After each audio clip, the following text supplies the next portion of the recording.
भागलपुर वासियों के लिए एक बड़ी सूचना है, खासकर भागलपुर के दक्षिणी क्षेत्र में रहने वाले लोग या फिर जो दक्षिण क्षेत्र की ओर जाना चाह रहे हैं।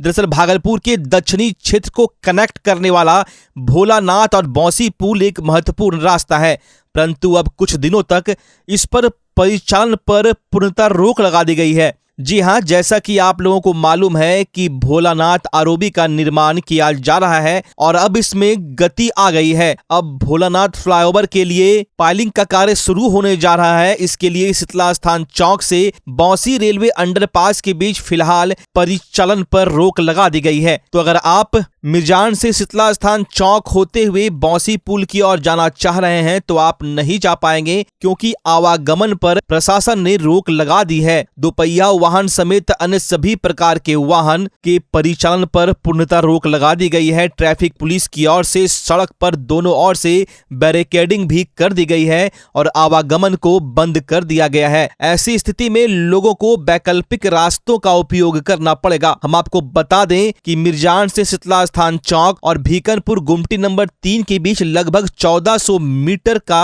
भोलानाथ आरओबी का निर्माण होना है। इसके लिए 9 अक्टूबर से लेकर 19 अक्टूबर तक दोपहिया वाहन समेत सभी प्रकार के वाहनों के परिचालन पर रोक लगा दी गई है। ट्रैफिक डीएसपी ने बताया कि वैकल्पिक रास्ते में मिर्जान हाट शीतला स्थान चौक से गोरट्ठा चौक होते हुए वहां जा सकते हैं, जबकि कचहरी चौक से शीतला स्थान जाने वाले वाहन भीकनपुर से कोयला डिपो की ओर गोरट्ठा चौक होते हुए आगे जाएंगे। वहीं लालूचक अंगारी कुम्हार टोली होकर गाड़ियां जाएगी, लेकिन मिर्जान से भीकनपुर कचहरी की ओर जाने वाले वाहन सिकंदरपुर, गोरट्ठा चौक, मुजाहिदपुर और लोहिया पुल होकर जाएगी। उन्होंने बताया कि 19 अक्टूबर के बाद ट्रैफिक को खोल दिया जाएगा, जिसके बाद छठ पूजा के बाद ही ट्रैफिक को फिर से ब्लॉक किया जाएगा। हम आपको बता दें, भोलानाथ आरओबी का निर्माण प्रारंभ हो चुका है। पहले फेज में नाले का निर्माण किया जा रहा था ताकि ड्रेनेज सिस्टम को सही किया जा सके, और अब सोमवार से बिजली के पोल तार का शिफ्टिंग शुरू होना है, जिसके लिए पाइलिंग की जा रही है। तो अगर आप भोलानाथ पुल की ओर से किसी तरह के वाहन को लेकर जाना चाहते हैं तो अभी फिलहाल इस पर रोक लगा दी गई है। आपको शीतला स्थान चौक के पास से ही मुड़ जाना होगा और लोहिया पुल होते हुए ही आप शहर में प्रवेश कर सकते हैं। जिले के नाथनगर प्रखंड क्षेत्र अंतर्गत ग्राम पंचायत भतोड़िया के वार्ड नंबर 7 में बीते 2 वर्षों से भीषण जल जमाव की समस्या झेल रहे लोगों का आज सब्र का बांध टूट गया। लोगों ने गंगा प्रसाद भदौरिया मुख्य मार्ग को बांस बल लगाकर जाम कर दिया। वहां मौजूद ग्रामीणों में जनप्रतिनिधियों के प्रति काफी आक्रोश दिखा। ग्रामीणों ने जनप्रतिनिधियों के खिलाफ पानी में बैठकर जमकर नारेबाजी की। जल जमाव होने से लोगों की परेशानियां काफी बढ़ गई है। लोगों का घर से निकलना मुश्किल हो गया है। साथ ही साथ बच्चों को विद्यालय जाने में भी काफी परेशानियों का सामना करना पड़ रहा है। इस जल जमाव का खास कारण यह है कि नल की समुचित व्यवस्था नहीं होना, सड़क पर घुटना भर पानी जमा होना, आए दिन लोग बाइक और ऑटो टोटो से गिरकर जख्मी भी हो चुके हैं। कई बार तो गाड़ियां पलट भी गई है। स्थानीय ग्रामीण बताते हैं कि हम लोगों को इस जल जमाव के कारण नारकीय जीवन जीना पड़ता है। इस जल समस्या से निजात दिलाने को लेकर वार्ड सदस्य, मुखिया, जिला परिषद, विधायक और सांसद तक को गुहार लगा चुके हैं, लेकिन जनप्रतिनिधियों द्वारा सिर्फ आश्वासन ही दिया जाता है, कोई ठोस पहल नहीं की जाती। वहीं ग्राम पंचायत भदौरिया के मुखिया ने कहा कि जल जमाव की समस्या है। जल जमाव है, कुछ दूरी पर पचकठिया पोखर है जिसमें नाले का पानी जाता है। नाले के पानी की निकासी बंद है। RWD का रोड है, निकासी पर अतिक्रमण कर घर बना लिया गया है। नाले के निर्माण के लिए फंड आया था, जो आधा दूर तक नाला का निर्माण कराया गया है। फिर जैसे ही फंड आता है, नाला निर्माण करा कर लोगों की समस्या से निजात दिलाया जाएगा।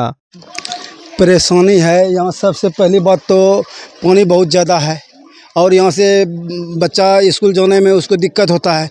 और अभी जो सरकार ने घोषणा किया है कि डेंगू का प्रकोप बहुत है, माया गए हॉस्पिटल में अभी सीट नहीं मिल रहा है, उसके लिए अभी सरकार भी पूरा नहीं कर पा रहा। और यहाँ से अगर डेंगू का रोगी जाएगा, इसके लिए क्या होगा? क्या परेशानी क्या है? परेशानी है यहाँ सरकार हम लोग की बात नहीं सुन रही है।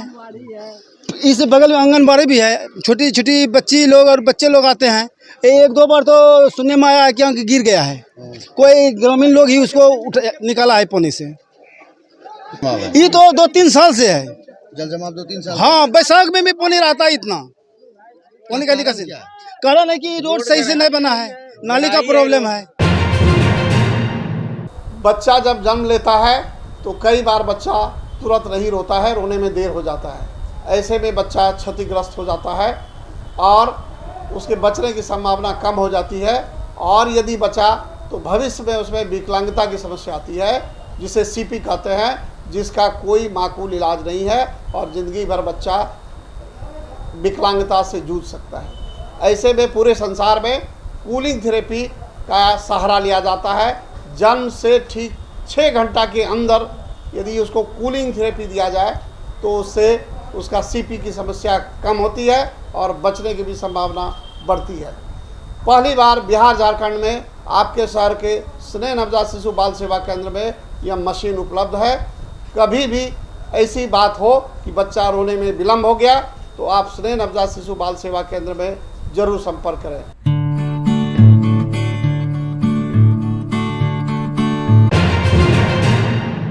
भागलपुर में स्मार्ट सिटी की ओर से प्रतिमाओं के विसर्जन के लिए कृत्रिम तालाब का निर्माण कराया गया है, लेकिन जो कृत्रिम तालाब भागलपुर में गंगा नदी के किनारे बनाया गया है शायद वो पर्याप्त नहीं है। एनजीटी के गाइडलाइन के मुताबिक गंगा नदी में सीधे प्रतिमा का विसर्जन नहीं करना है, लेकिन स्मार्ट सिटी भागलपुर द्वारा बनाए गए बिहार के पहले कृत्रिम तालाब का जो आकार है वो भागलपुर के सैकड़ों प्रतिमा विसर्जन के लिए पर्याप्त नहीं है। साथ ही पूजा महासमिति के सदस्यों की आपत्ति दिखी कि कृत्रिम तालाब की बनावट सही नहीं है, उसमें सुधार की जरूरत है। कृत्रिम तालाब को देखने के लिए डीएम सुब्रत सेन ने एसडीएम धनंजय कुमार को मौके पर भेजा था, जिसके बाद पूजा महासमिति के सदस्य और भागलपुर के एसडीएम धनंजय कुमार ने मुआयना किया। कृत्रिम तालाब के बाहर भिसारी पूजा के प्रतिमा का मलबा फेंका हुआ मिला। विसर्जन घाट पर बिजली का पोल बीचों बीच है। प्रतिमा विसर्जन के दौरान पावर कट की बड़ी समस्या होती है। आपको लेके समितियों के बीच में कुछ संशय है, स्लोप को लेके है, और इसमें डीएम सर का भी निर्देश था कि एक बार हम लोग स्पॉट वेरिफिकेशन करके क्या उसमें पॉसिबिलिटी है उसको अभी देख लें। तो चूँकि मूर्तियों की संख्या अधिक रहती है उस समय, दुर्गा पूजा हो या काली पूजा हो, तो अभी जो समझ में आ रहा है कि इसमें कुछ हम लोग अल्टरनेट रेल्स वगैरह का इस्तेमाल करके कुछ तो छोटी मूर्तियों का विसर्जन आराम से करवा लेंगे।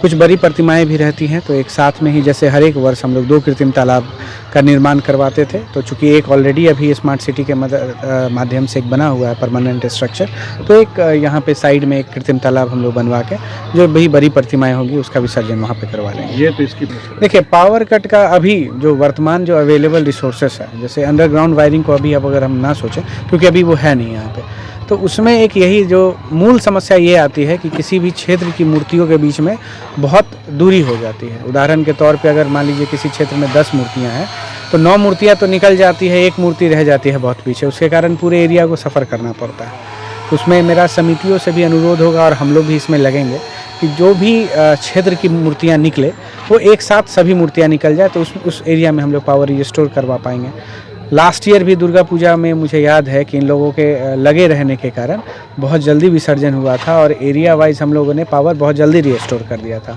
मुझे जहाँ तक याद आ रहा है 6 से 8 घंटा ही लाइट कटा था, जहाँ पहले 12 से 16 घंटा लाइट कटा था। तो इसमें हम लोग का कोशिश लगातार जारी रहेगा कि उस पीरियड को और कम कर पाएँ हम लोग।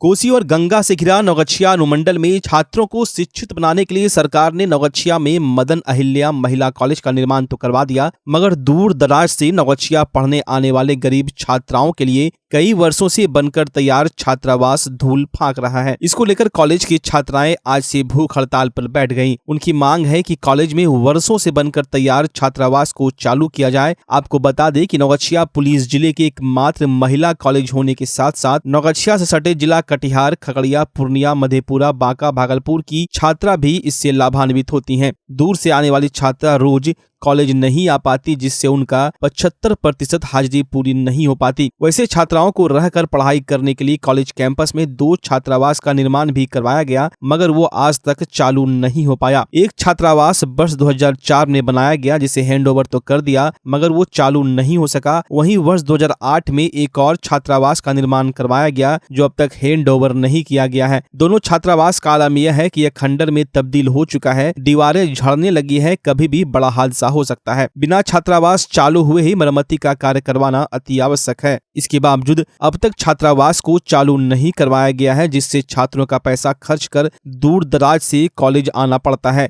छात्रावास को चालू कराने को लेकर अखिल भारतीय विद्यार्थी परिषद वर्ष 2016 से लगातार महाविद्यालय के मांग पत्र, विश्वविद्यालय में कुलपति को मांग पत्र, धरना प्रदर्शन भी कर रही है। यहाँ तक कि छात्रा अनशन पर भी बैठी, लेकिन विश्वविद्यालय प्रशासन की अब तक आंख नहीं खुली। वहीं इस मसले पर प्रधानाचार्य संजय कुमार चौधरी ने कहा कि मेरे संज्ञान में यह 1 महीने पहले आया है। 2 हॉस्टल जो लगभग निर्मित है और कुछ काम बाकी है, और जो कार्य विश्वविद्यालय के स्तर से किया जा रहा है, यह विश्वविद्यालय तय करेगी कि वो कब तैयार करके कॉलेज को हैंड ओवर करेगी। जिस दिन विश्वविद्यालय तैयार करके हैंड ओवर कर देगी, उस दिन हम लोगों को कोई आपत्ति नहीं है। मैं भी यह चाहता हूं कि बच्चे हॉस्टल में रहे। आवास को लेकर के छात्रा आवास बहुत सालों से बंद करके तैयार है। 2016 से ही बंद करके तैयार है 2 छात्रा आवास, और बहुत सालों से ये बंद करके तैयार है और चालू नहीं हो रहा है। इसलिए आज हम लोग भूख हड़ताल पे बैठे हैं। इसको लेकर विभाग स्तर पे क्या आपने प्रयास किया? हम लोग इसको लेकर के वीसी के पास, प्रोफेसर वीसी के पास विश्वविद्यालय में जाकर के बहुत बार एप्लीकेशन दिए। प्रधानाचार्य को भी बहुत बार हम लोग एप्लीकेशन दे करके बैठे हैं, लेकिन कुछ सुनवाई नहीं हो रहा है। पिछले कुछ महीने पहले वीसी आए थे तो हमको आश्वासन दे करके गए थे कि लास्ट अप्रैल तक में हम लोग छात्रा आवास चालू कर देंगे, लेकिन उसके बाद कुछ भी कार्रवाई नहीं हुआ है और कुछ ना यहाँ कोई व्यवस्था ही नहीं बना है। कब से बना है ये 2016 से ही बंद करके तैयार है। एक तो बंद करके पूरी तरह से क्षतिग्रस्त हो गया, और एक बना हुआ है तो उसमें अभी तक कुछ व्यवस्था नहीं है। अनियमितता भी है छात्रावास में? हाँ जी, बहुत। वहाँ पानी की व्यवस्था नहीं है, शौचालय की व्यवस्था नहीं है, बिजली की व्यवस्था नहीं है। इसको लेकर आप लोग क्या कर रहे हैं? उसको लेकर के हम लोग जो कार्य है कर रहे हैं, प्रोफेसर वीसी के पास बहुत बार विश्वविद्यालय में जा कर के एप्लीकेशन दिए हैं, बात किए उनसे। बहुत सारी समस्याएं हैं हमारे कॉलेज में, उसको लेकर के हम लोग बहुत बार एप्लीकेशन दिए हैं, लेकिन कोई सुनवाई नहीं हो रही। अगर नहीं चालू हो पाता तो आगे क्या करना है? आगे हम लोग आंदोलन करेंगे, और क्या। अगर नहीं चालू होगी टाइम से तो हम लोग आंदोलन करेंगे इसको लेकर के। कितने बेड का है छात्रावास? लगभग 200 बेड का। परिचय? मेरा नाम साक्षी भारद्वाज है, कॉलेज अध्यक्ष ABP अखिल भारतीय विद्यार्थी परिषद। हमारे कॉलेज में बहुत सारी चीज़ों की समस्या है, जैसे कि पानी की समस्या और इधर उधर बैठने की समस्या। बहुत सारी चीज़ों की यहाँ समस्या है, पर फिर भी कितने एप्लीकेशन देने के बाद भी इन समस्याओं को पूरी नहीं की जा रही है।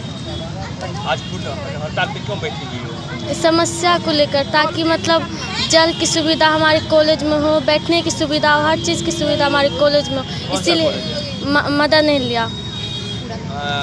हॉस्टल को लेकर क्या समस्या है? हॉस्टल में भी बहुत सारी समस्या है, जैसे जल की सुविधा नहीं है, और इस शिक्षा भी मिल रही है पर वैसे लोग दे नहीं रहे जैसे खोजते हैं बच्चे लोग। और बहुत सारी चीज़ें जैसे जल हो गया, बैठने की सुविधा हुई, बहुत सारी चीज़ों की समस्या है, पर फिर चालू हुआ है नहीं। इसको लेकर क्या करना है?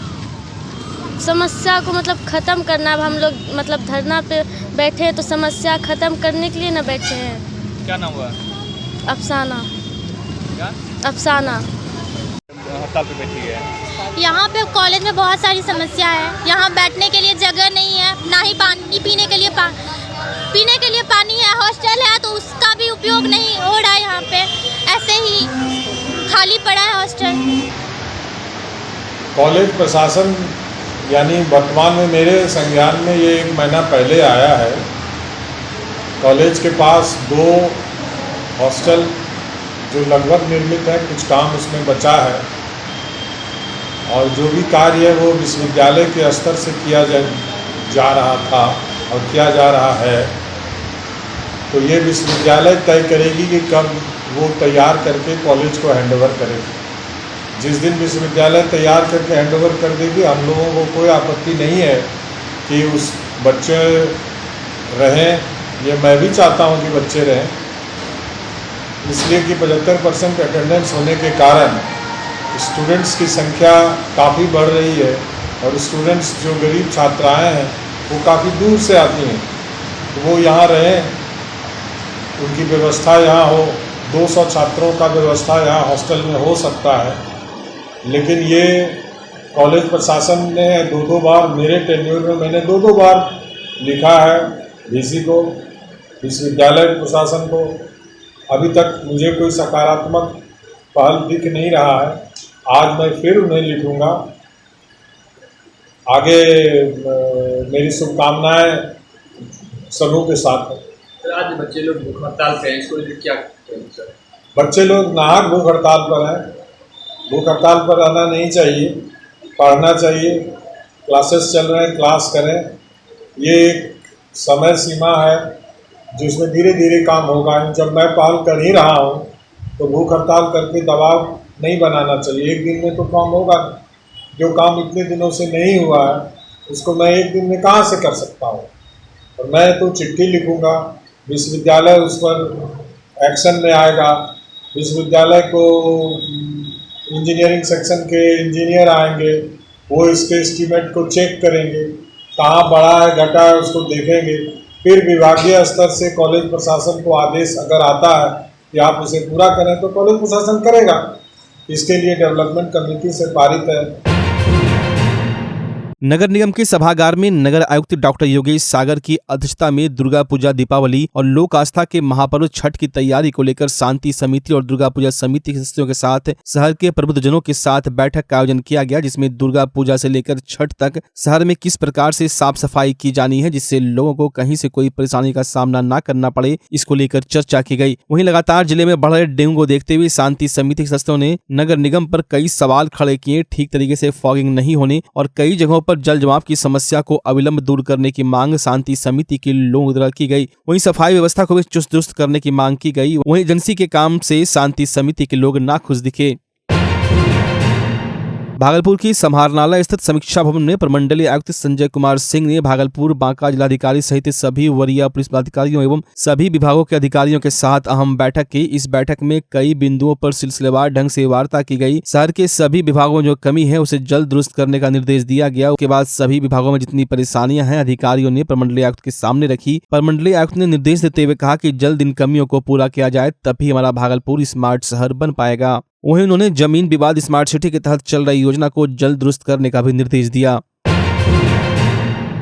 भागलपुर जिले में गरुड़ के संरक्षण के लिए विशेष पहल की जा रही है। ऐसा इसलिए भी क्योंकि विश्व में विलुप्त होती पक्षियों की गरुड़ प्रजाति की आबादी बिहार के भागलपुर में सबसे अधिक है। भागलपुर जिले के नौगछिया के कदवा में भारत का सबसे बड़ा गरुड़ संरक्षण केंद्र है। साथ ही साथ विश्व का एकमात्र गरुड़ पुनर्वास केंद्र भी भागलपुर में है, जहां झुंड में गरुड़ पक्षी पहुंचते हैं और प्रजनन भी करते हैं। सन 2005 के सर्वे के मुताबिक यहाँ 75 गरुड़ थे, जिसकी संख्या बढ़कर अब 500 से अधिक हो गई है। गरुड़ पक्षी जिसे सनातन धर्म में भगवान का दर्जा दिया गया है और भारतीय लोग इसे गरुड़ महाराज बोलते हैं और इसकी पूजा भी करते हैं। ऐसे में वन विभाग के द्वारा गरुड़ के संरक्षण का संदेश जन जन तक पहुंचाने के लिए डाक विभाग के सहयोग से 5000 डाक लिफाफा जारी किया गया है, जिसके ऊपर गरुड़ पक्षी की तस्वीर और उसे संरक्षण देने का संदेश छिपा हुआ है। वन्य जीव संरक्षक अरविंद मिश्रा ने बताया कि इंसान के जीवन में भी पशु पक्षियों की अहम भूमिका है। खासकर गरुड़ पक्षी को भगवान का दर्जा दिया गया है और यह विश्व भर में प्रजाति विलुप्त होने के कगार पर है, इसलिए इसका संरक्षण करना हम सभी का कर्तव्य है।